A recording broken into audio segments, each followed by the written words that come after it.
kurang kurang ajar kurang lha kok aja plak lha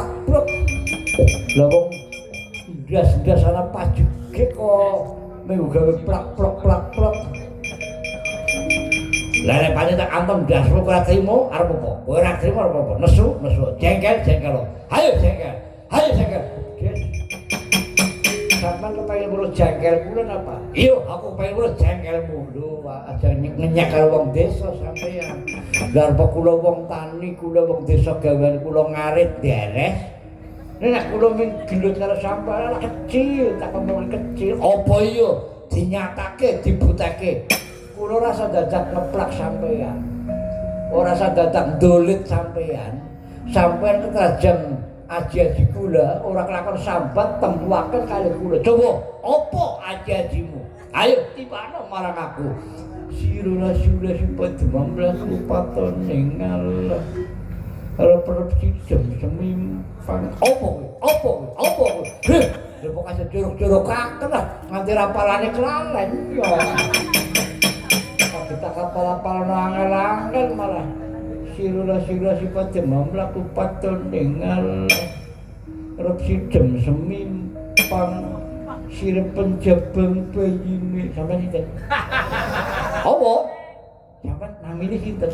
Pate Jimnondo sirep penjabang bayine Pate Jimnondo ketiban ajiku kumbala geni ajur dadi wau siwau lah kok dadi malah ndas ngubung aku melu wis tobat jeng tobat mumet bader ora sakna kowe lha dianggep apa aduh lah kok malah wong perang ngubung kaya gasingan piye iki oh jago lho iki aku piye bro aku diturungi wong perang kok malah dijantur ngubung kaya kintiran aku dicekel mumet ngen kren tak kren jadi aku malah ngubung wis sing takon mengko sing bakul cekel bon ilang napa dereng mumete wis mumete wis ilang wis mari nek sambar wis mari tak curaken nenggah lah pun saiki sampeyan kula curaken